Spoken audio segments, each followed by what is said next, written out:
ពេលនោះខ្ញុំបានទៅរបួសខ្ញុំឡើងមកដល់ទួលសបោកាត់ទឹកមកដល់កាត់ទឹកអូយពិបាកណាស់ទឹកវាជួនកាលគេជីកអាបលាយវែងអញ្ចឹងទៅដល់ទឹកបញ្ជន់ទៅអត់ដឹងអាណាទៀបអាណាខ្ពស់ដែលខ្ញុំទៅរបួសហើយដល់កាត់ទឹកមកដល់រហូតមកដល់ទួលសបោដល់ទួលសបោខ្ញុំអង្គុយមិនតិចដល់ខ្ញុំអង្គុយមិនតិចទៅខ្ញុំថាពេលសំណើនោះម៉ោង10ជាងហើយបើតាមថ្ងៃរះខ្ពស់ហើយដល់អញ្ចឹងខ្ញុំដើរមកឆ្លងអាទឹកហ្នឹងឆ្លងអាទឹកដែលអាទឹកដែលពីទួលសបួរមកថ្នល់ជាតិហ្នឹងទឹកតំណេះដូច្នេះហើយខ្ញុំក៏ដើរធម្មតានេះផុតពីសមរភូមិមានណាគេបាញ់ទៀតបាញ់ក៏បាញ់មិនដល់បាញ់ក៏បាញ់យើងថាសន្តិភាពចុះខ្ញុំគាត់ណាឆ្លងពីទួលសបួរមកផ្លូវធានាបទឹកមកតិចមកដល់ខៅផ្លូវជាតិលេខ2ហ្នឹងមានគុំសកែតាមណែចាំថ្នល់ហ្នឹងកូនស្កែខ្ពស់ពួកនេះខ្ញុំដើរមកគាត់អឺក្បាលមកដេកា75ហ្មងបាញ់ប្រើទាំងភ្លើងតូចទាំងភ្លើងធំជះពីត្រឡប់មកចិត្តទៅឆ្ងាយដែរប្រហែលជា150គីឡូហ្នឹងលោកចាស់មកព្រោះវាមានព្រៃមានអីតិចតួចដល់ខ្ញុំចេញទៅខ្ញុំទៅក្រៅបាត់ទៅក្រោយវិញបាត់ទៅក្រោយខ្ញុំដើរទៅក្រោយទម្លាក់ទឹកចឹងដើរបឈៀងចឹងទឹកបើយើងចេះវាខ្ពស់បើយើងបឈៀងទៀតទឹកទៀបក្បាលយើងទៀបរហូតទៅដល់ទួលសបួរហ្នឹងដល់ទួលសបួរបានខ្ញុំងើបពេលព្រោះវាបាញ់យួនបាញ់ឲ្យត្រូវវាទួលសបួរចឹងបាញ់ត្រូវទួលវាឆាកទួលហួសក្បាលយើងដូច្នេះខ្ញុំរត់នឹកបញ្ហាដែលខ្ញុំត្រូវធ្វើគិតចុះគិតឡើងខ្ញុំមានបញ្ហាមួយត្រូវដោះស្រាយរឿងហ្នឹងដល់ពេលអញ្ចឹងខ្ញុំទៅម្ដងទៀតខ្ញុំបឈៀងដូចថាបឈៀងចឹងអាបឈៀងហ្នឹងអាទឹកវាត្រឹមនេះដាក់ទឹកចឹងបឈៀងក្បាលយើងចឹងទៅហើយខ្ញុំចេះរាវទៅទឹកនោះតលតែខ្ញុំកាលហូតដល់ថ្នាក់ជាតិលេខ2បុកថ្នាក់ជាតិមិនដឹងថាដល់ហើយដល់អញ្ចឹងខ្ញុំឡើងថ្នាក់ជាតិវាមើលអត់ឃើញទេព្រោះខ្ញុំវាទៅដល់ផ្លូវជាតិលេខ2ណាខ្ញុំវងទៅម្ខាងប្រវល់ខ្លួនទៅម្ខាងបានទៅខាងត្បូងទៅខាងជើងផ្លូវជាតិលេខ2បានខ្ញុំរាប់ផ្លូវជាតិលេខ2ហ្នឹងរាប់ទៅកើតតិចខ្ញុំលូនទៅដល់ប្រហែលជា5-6ម៉ែត្រទៅទៀតបានខ្ញុំបាត់មកឆ្វេង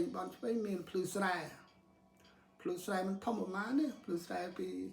ជើងមកត្បូងមកខាងជាតិហ្នឹងខ្ញុំក៏ប្រឡប់ខ្លួនចឹងប្រវល់លូនទៅទៀតទៅដល់ត្បូងមួយមានដើមឈើមានដើមត្នោត2ឬ3ដើមខ្ញុំភ្លេចបែបជា3ដើមខ្ញុំក៏ងើបឈរស្រាប់តែយន្តហោះវាមកមួយយន្តហោះវាមកជើងបើតាមខ្ញុំមើលទៅងៅវាផ្អៀងខ្លួនមើលខ្ញុំជើងកងយើងអញ្ចឹងបងហើយដូច្នេះมันជារឿងយន្តហោះធំដុំជិះ2នាក់ហ្នឹងហើយដល់ពេលអញ្ចឹងក៏ទម្លាក់ខ្លួនផាច់បាញ់មកបាញ់ខ្ញុំដឹងថាវាទម្លាក់ខ្លួនហ្នឹងវាបាញ់ហើយយន្តហោះឲ្យតែផ្អៀងទៀតបាញ់ហើយមិនលេងទេបាញ់មែន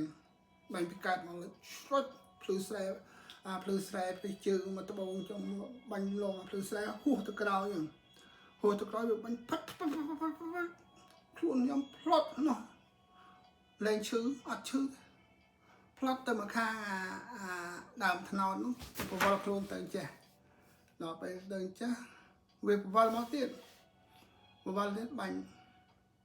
អត់កើតបើកើតស្លាប់ហើយប៉ិនតិចដូច្នេះវាត្រឡប់ទៅសមរភូមិបាញ់នៅហ្នឹងទៅពួកបោះយួនដល់បាញ់នៅហ្នឹងខ្ញុំក៏ងើបឡើងដើរកាត់ពេលហ្នឹងមករកកន្លែងហៅភូមិព្រេងដីខ្ញុំចង់ផ្លេចពីយូរឆ្នាំមកដល់ព្រេងដីដេកពេទ្យនៅខេត្តតាកែវពេលហ្នឹងហើយខ្ញុំក៏ដេកពេទ្យអស់ចិត្តដល់3ខែ4ខែបានជា ដូច្នេះអាបញ្ហាហ្នឹងធ្វើសង្គ្រាមមិនជាស្រួលទេពិបាកនឹងស្លាប់ក៏ស្លាប់រស់ក៏រស់មានតច្រើនទៅទៀតខ្ញុំប្រាប់បងប្អូនពេលនោះបានខ្ញុំឡប់ទៅសមរភូមិវិញអាហ្នឹងសមរភូមិក្តៅអាហ្នឹងក្តៅអាសមរភូមិខ្ញុំចេញពីត្រឡប់ទៅភ្នំដិនចេញទៅភ្នំដិនខ្ញុំទៅចុងស្ពានសម័យនោះអត់មានណាញ៉ៃចឹងទេសិតតបខ្មែរក្រហមនឹងយួនបាញ់គ្នាដូច្នេះបែរជាម៉ោង5ម៉ោង6យើងរៀបតបតលេចតាមបណ្ដោយភ្នំតលេចចុះទៅលោតដល់ហៅភូមិក្រាំងតមុងខេត្តក្រាំងតមុងហើយនឹងភ្នំជាប្តីក្រាំងតមុងជាប្តីវានៅពីជើងត្បូងអញ្ចឹងបងប្អូននៅកន្លែងណានៅអង្គសោនៅម្ដុំហ្នឹងចាំព្រោះយើងមកករីវងឆ្ងាយពីព្រោះទឹកផឹកអត់បានទេមកយប់នោះអត់មានទឹកផឹកទេអត់តបនឹងរាប់រយនេះអត់មានទឹកផឹកបុកទៅខាងត្បូងហ្នឹងក៏តែបានដែរព្រោះយូរមកនៅមាត់ព្រៃខ្នេះដូចគ្នាយើងត្រូវអត់ទឹកសង្គ្រាមអត់ទឹកប្រហែលណាសឹងថាផឹកទឹកនំខ្លួនឯងតលភ្លឺបានម្ដងទឹកនៅមកជួករីវងបានខ្លះតិចតួចចៃនេះផឹកទៅ